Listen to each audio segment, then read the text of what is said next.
गाय का जो गोबर गिरता है, कंडा बनता, छेना बनता, या वो उपला, अलोना, गोबरी, जो समझो आप, वो बन गया। पितरों को घी में गुड़ मिलाकर, शक्कर मिलाकर धूप देते हैं। वो धूप का प्रारंभ कहां से हुआ वो समझना।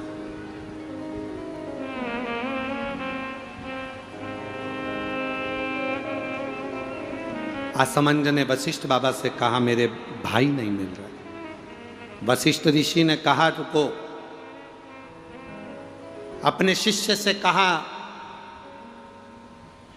नंदनी गाय का जो गोबर का कंडा बना है, छेना बना है, उसको लेकर अलोना, गोबरी, उसको लाओ। कंडे को लाया गया।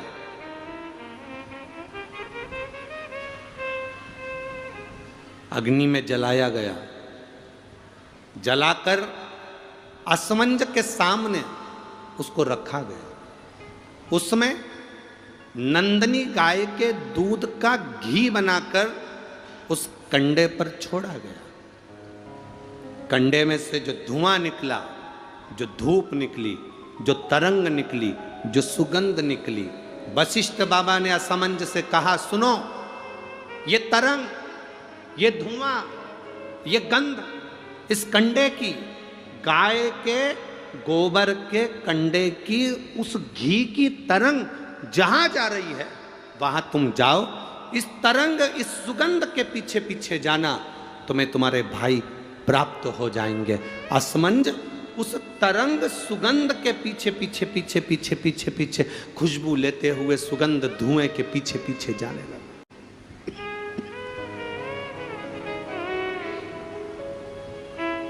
जाते जाते जाते जाते कपिल मुनि के आश्रम में असमंज पहुंच गए।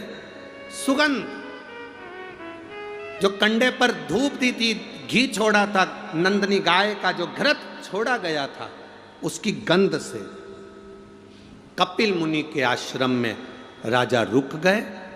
असमंज उस गंध को वहीं पर जानकर उन्होंने देखा यहां पर जरूर मिलेंगे।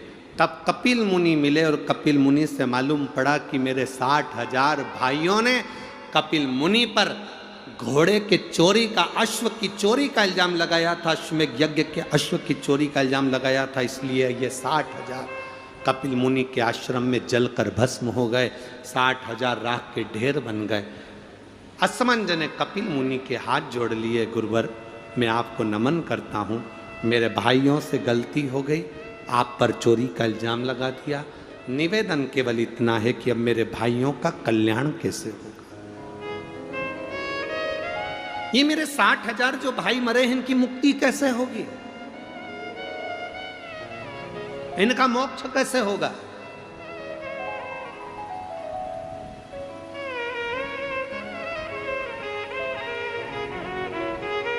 कपिल मुनि ने कहा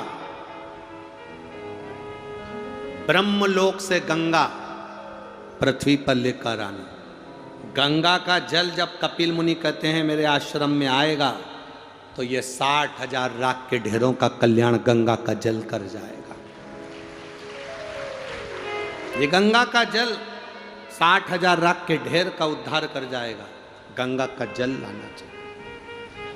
असमंज, गंगा जी लाने में समय लगेगा, पहले तुम तुम्हारा घोड़ा लेकर जाओ, अश्व लेकर जाओ और तुम्हारे पिता सगर से अश्वमेध यज्ञ की पूर्णाहुति करवाओ, उसके बाद में गंगा लाना।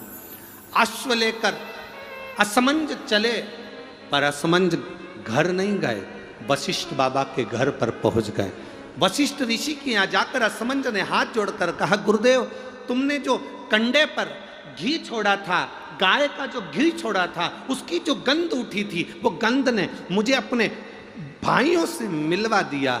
आपसे एक निवेदन है गुरुदेव। गुरुजी बोले, वशिष्ठ बाबा बोले बोलो असमंज क्या चाहते हो। असमंज ने कहा गुरुवर, एक आशीर्वाद संसार के लोगों के लिए दे दीजिए कि गाय के गोबर के कंडे पर, गाय के गोबर के छेना पर, अलोनी पर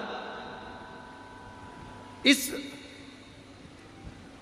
कंडे पर जो घृत गाय का घी छोड़ेगा या गुड़ शक्कर उस पर छोड़ेगा, उसकी गंध उसके पितरों को तृप्त कर दे और पितरों का आशीर्वाद उसके घर पर मिल जाए। ये मुझे वर दीजिए, ये मुझे वर प्रदान करिए। आप लोगों में से कितने लोग हैं जिनके घर में कंडा जलाकर धूप दी जाती है? हाथ हिलाओ जरा। सभी लोग हैं, बहुत सारे। ठीक है, रखिए रखिए रखिए, जरूरी है।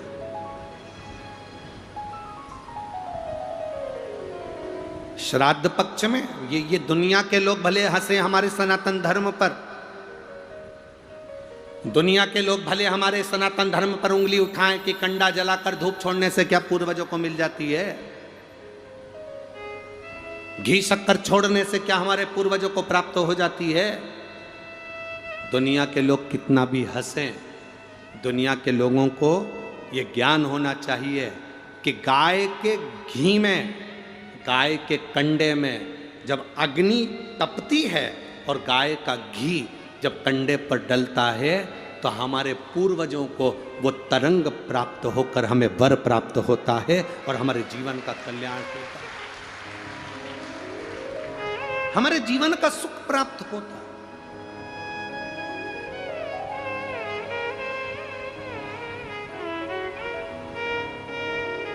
हमारे जीवन का एक आनंद प्राप्त होता है। गोपितर शिव महापुराण की कथा कहती है, फल मिलता है। आप शंकर भगवान को एक लोटा जल चढ़ा रहे हो और मन में सोच कर जल चढ़ा रहे हो, धीरे धीरे हाथ में जल लेकर धीरे धीरे समर्पित कर रहे हो। श्री शिवाय नमस्तुभ्यं, श्री शिवाय नमस्तुभ्यं, श्री शिवाय नमस्तुभ्यं। धीरे धीरे जल चढ़ा रहे हो। कई लोग कहते हैं कि शंकर जी पे चढ़ा हुआ जल क्या महादेव को प्राप्त होता है? क्यों नहीं होता?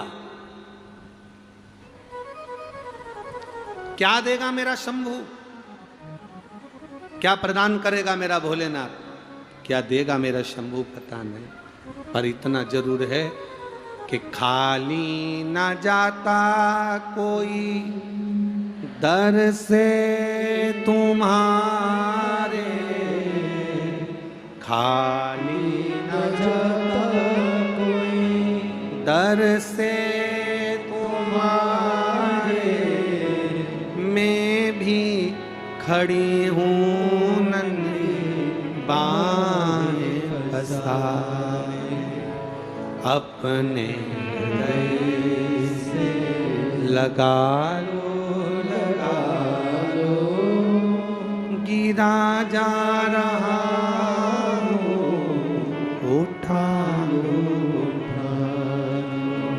भोले अपने दर से अब तो न टालो, गिरी जा रही हूँ उठा लो। असमंज को वशिष्ठ बाबा से निवेदन करा, वशिष्ठ बाबा ने वर दे दिया। गाय के गोबर पर जो गाय का घी कंडा जलाकर छोड़ेगा, उसके पित्र, उसके देवता, उसके कुल देवी देवता उस पर कृपा करेंगे और उसका जीवन सार्थक करेंगे। घर आए, पिता को अश्व दिया, अश्वमेध यज्ञ पूर्ण हुआ। अश्वमेध यज्ञ पूर्ण। आप लोगों को मालूम होगा आरती के बाद कपूर क्यों जलाया जाता है? जितने लोग कथा सुन रहे हैं बड़े भाव से उत्तर दें। आरती के बाद कपूर क्यों जलाया जाता है? किस लिए जलाया? बहुत सावधानी से कथा सुनिए, जीवन की सार्थकता देने वाली कथा है।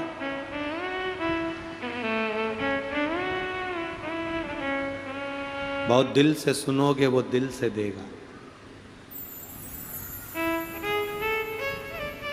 भले पेड़ के नीचे बैठ मैं आस्था चैनल के से निवेदन करूंगा और सोशल मीडिया टीम से निवेदन करूंगा कि बाहर जितनी पब्लिक बैठी है, धूप में बैठी, पेड़ के नीचे बैठी, उनको ड्रोन शॉट से कवर कर उनको भी आस्था चैनल पर जरूर दिखाएं कि छत्तीसगढ़ का शंकर भगवान के प्रति प्रेम क्या है, शिव तत्व की स्नेहता क्या है।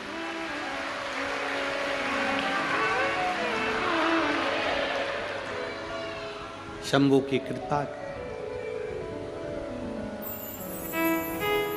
आरती के बाद कपूर क्यों जलाया जाता है?